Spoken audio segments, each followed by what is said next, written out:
Olá, minha querida família em Cristo. Que a paz do nosso Senhor Jesus esteja sobre a sua vida e sobre a sua casa neste momento. Que a bênção de Deus Pai, de Deus Filho e de Deus Espírito Santo esteja com você e com toda a sua família. Eu te recebo neste espaço sagrado de oração, não como um lugar físico, mas como um santuário espiritual que construímos juntos, pela fé. E neste momento, eu te convido a se cobrir, a envolver toda a sua casa com o manto da paz do Altíssimo. Visualize este manto descendo sobre o seu lar, acalmando toda a tempestade, silenciando toda voz de ansiedade e medo. E que sobre a sua testa, sobre a testa do seu esposo, da sua esposa, de cada um dos seus filhos, seja agora colocado o selo da proteção divina, um selo que o inimigo não pode tocar, um selo que declara que esta família pertence ao Senhor.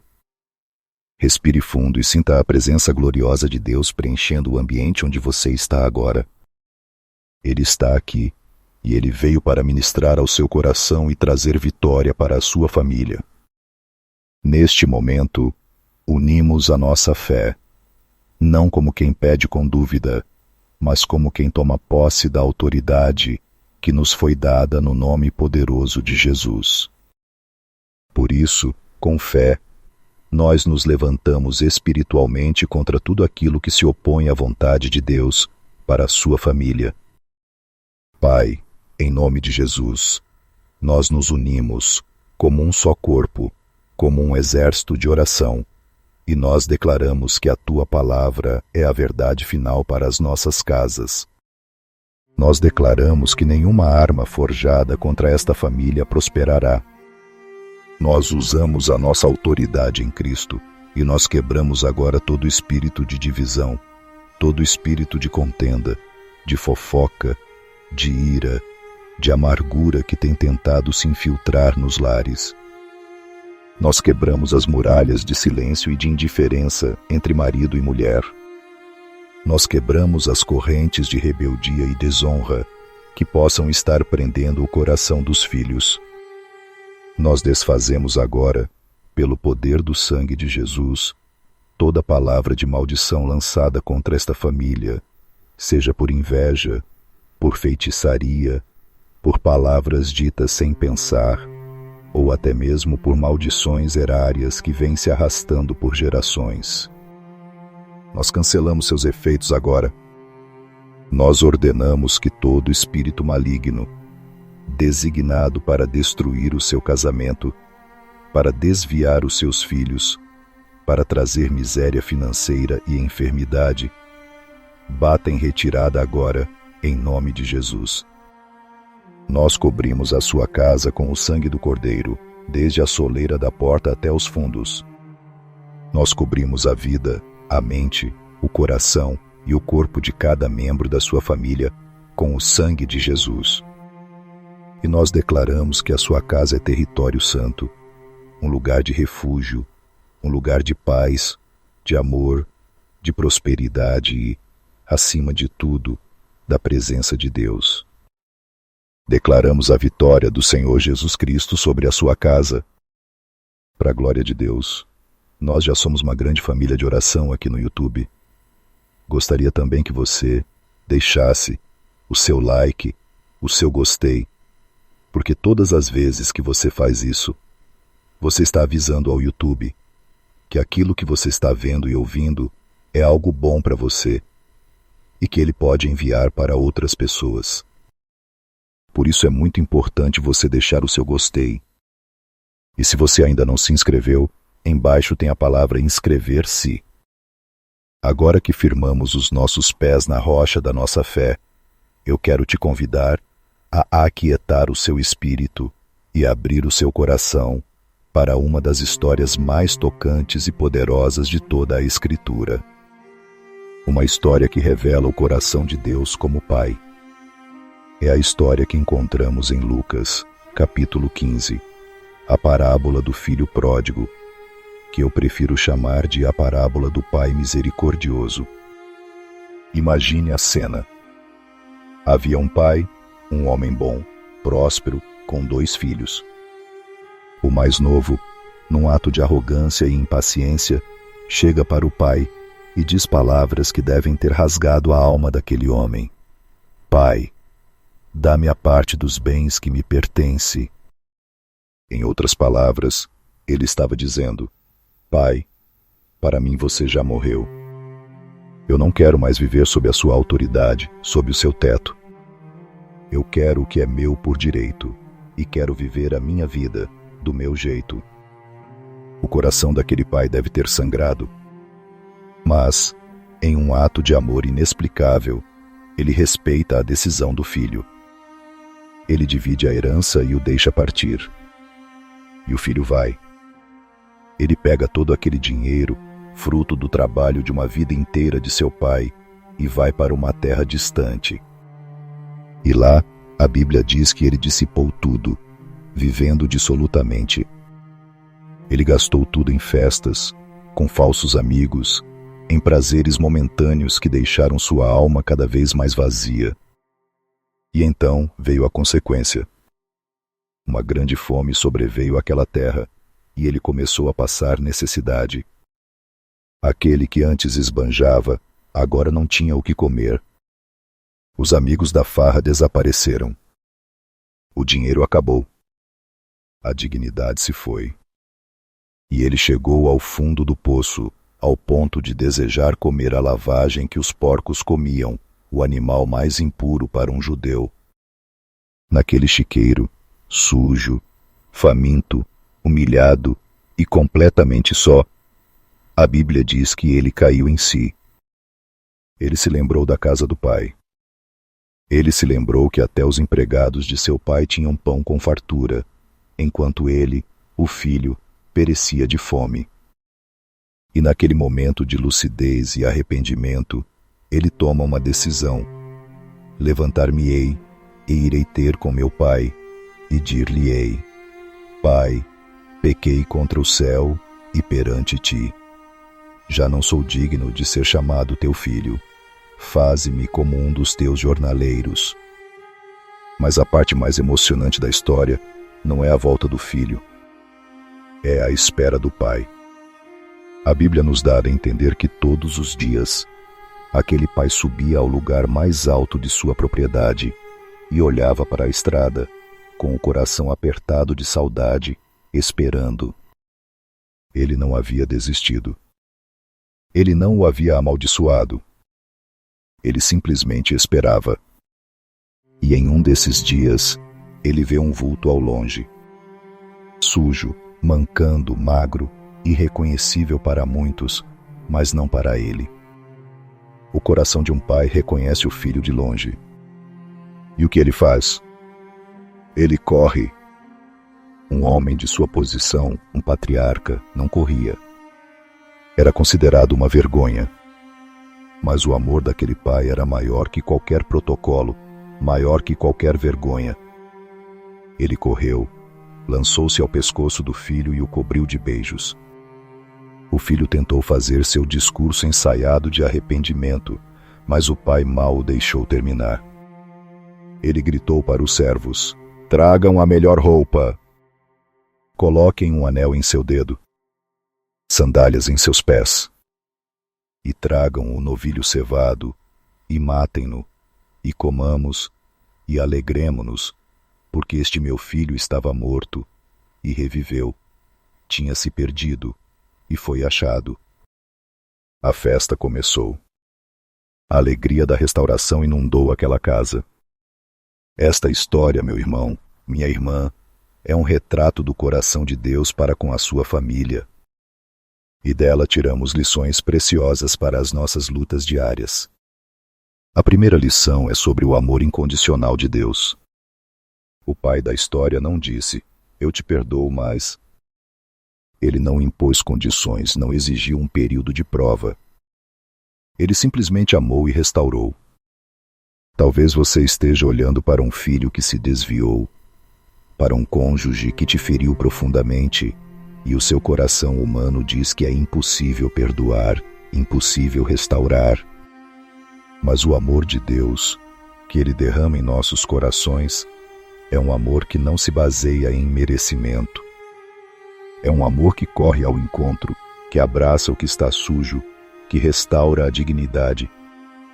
O amor de Deus é a cola que pode unir os cacos mais quebrados da sua família. Você tem sido um canal desse amor, ou tem permitido que a mágoa e o ressentimento criem um abismo? Deus te chama hoje a amar como Ele ama, a perdoar como Ele perdoa. A segunda lição vital é que o caminho de volta sempre existe. O filho pródigo só pôde voltar porque havia uma casa para onde voltar. Havia um pai esperando por ele. Para você, pai e mãe, que tem um filho distante, talvez nos vícios, em maus caminhos, ou simplesmente distante emocionalmente, a sua postura é a de um porto seguro. Ou a sua casa se tornou um lugar de críticas, julgamentos e cobranças.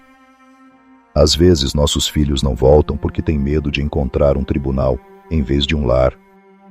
Seja a referência do amor do Pai Celestial. Mantenha a porta do seu coração aberta. Mantenha a luz da esperança acesa.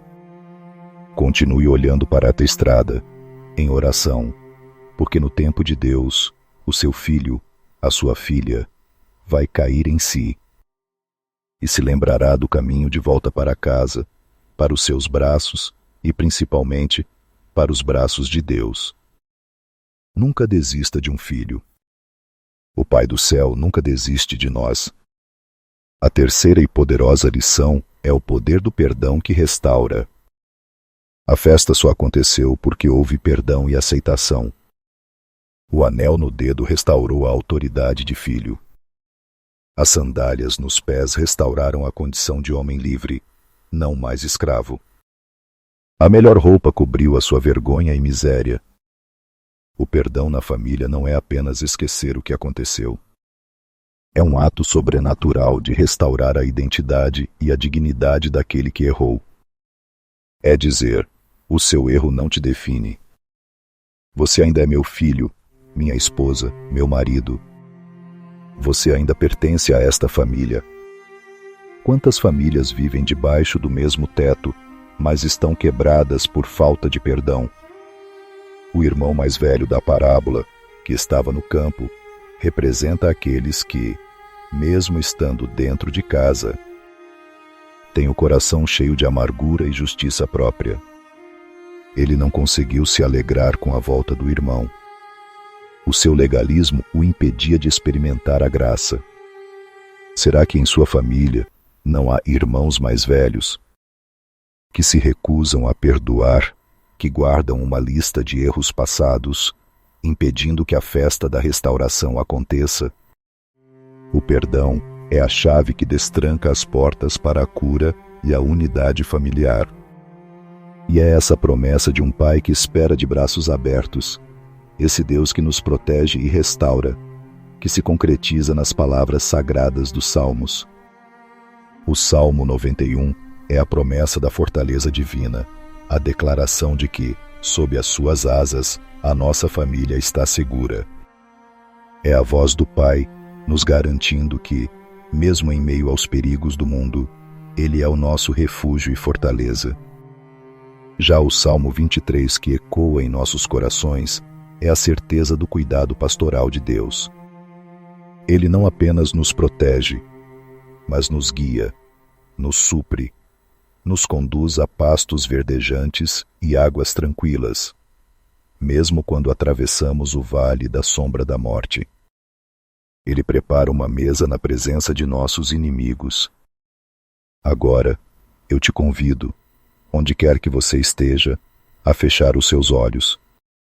Se puder, coloque a mão sobre o seu coração.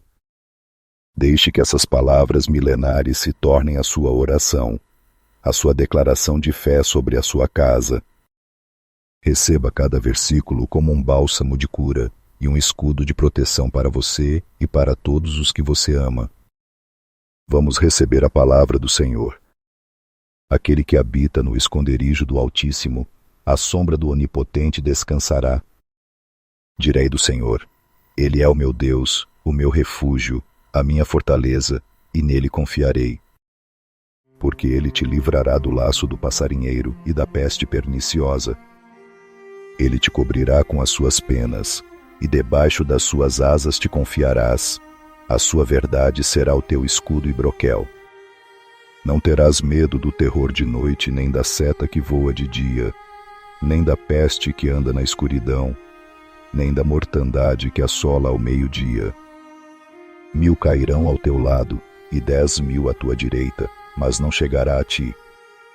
Somente com os teus olhos contemplarás, e verás a recompensa dos ímpios. Porque tu, ó Senhor, és o meu refúgio. No Altíssimo fizeste a tua habitação. Nenhum mal te sucederá, nem praga alguma chegará à tua tenda. Porque aos seus anjos dará ordem a teu respeito, para te guardarem em todos os teus caminhos. Eles te sustentarão nas suas mãos, para que não tropeces com o teu pé em pedra. Pisarás o leão e a cobra, calcarás aos pés o filho do leão e a serpente. Porquanto tão encarecidamente me amou, também eu o livrarei, pô-lo-ei em retiro alto, porque conheceu o meu nome. Ele me invocará, e eu lhe responderei. Estarei com ele na angústia, dela o retirarei, e o glorificarei. Fartá-lo-ei com longura de dias, e lhe mostrarei a minha salvação. Pai amado, nosso Pai misericordioso, o Pai que espera na varanda, o Pai que corre ao nosso encontro, nós nos achegamos a Ti neste momento, com os corações transbordando de gratidão pela Tua palavra, que nos conforta e nos fortalece. Nós nos apegamos às promessas do Teu Salmo e clamamos por essa proteção divina sobre cada família que ouve esta oração. Senhor, nós colocamos diante de Ti agora cada filho e filha que se tornou pródigo. Aqueles que, como o filho da parábola, deixaram a Tua casa, deixaram os valores da família e hoje se encontram em terras distantes, perdidos no pecado, nos vícios, em relacionamentos errados, em filosofias que os afastam de Ti. Pai de amor, nós oramos para que onde quer que eles estejam, eles possam cair em si. Que o Espírito Santo traga à memória deles o amor que receberam, a segurança do lar, a verdade da Tua palavra. Desperta neles uma saudade santa da Tua casa, ó Deus. E para os pais e mães que têm o coração sangrando de saudade, renova a esperança, fortalece a fé. Dê-lhes a graça de continuarem de braços e coração abertos, sem amargura, prontos para celebrar a volta. Nós declaramos que os filhos da aliança retornarão ao Senhor. Nós oramos pelos casamentos que estão em crise, pelos casais que vivem como estranhos debaixo do mesmo teto, feridos por palavras duras, pela traição, pela indiferença. Senhor, derrama o Teu bálsamo de cura sobre essas feridas. Quebra o orgulho que impede o perdão. Restaura a comunicação, o carinho, o respeito, a aliança que foi feita diante de Ti. Que o amor que um dia os uniu seja reavivado pelo fogo do Teu Espírito Santo. Assim como o Senhor é o nosso pastor, conforme o Salmo 23, nós clamamos para que o Senhor seja o pastor de cada família. Supre as necessidades, Pai. Onde há falta de pão, que haja multiplicação. Onde há desemprego, abre as portas da provisão. Onde há dívidas, traz a estratégia e a Tua bênção que enriquece e não acrescenta dores. Prepara a mesa na presença dos adversários e mostra que a Tua fidelidade sustenta os Teus filhos. Senhor, nós também oramos pela cura. Cura física para os corpos enfermos, mas também a cura da alma, a cura das emoções. Cura as memórias dolorosas, as feridas da rejeição, do abandono, do abuso. Cura as relações quebradas entre pais e filhos, entre irmãos. Que a Tua paz, que excede todo entendimento, guarde os corações e as mentes em Cristo Jesus. Nós entregamos cada família em Tuas mãos. Que cada lar seja uma embaixada do céu na terra, um lugar onde a tua presença é bem-vinda, onde o teu nome é glorificado. Eu te convido agora, com fé, a escrever o nome da sua família ou a sua petição específica nos comentários. Não é apenas um comentário, é um ato profético, um memorial diante de Deus. E eu estarei em oração, concordando com você pela vitória do Senhor no seu lar. Que o Senhor te abençoe e te guarde. Que o Senhor faça resplandecer o seu rosto sobre ti e sobre a tua família, e tenha misericórdia de vós. Que o Senhor sobre vós levante o seu rosto e vos dê a paz, a unidade, a restauração e a alegria completa que só podem ser encontradas na casa do Pai. Receba esta bênção em nome do Pai, do Filho e do Espírito Santo. Amém.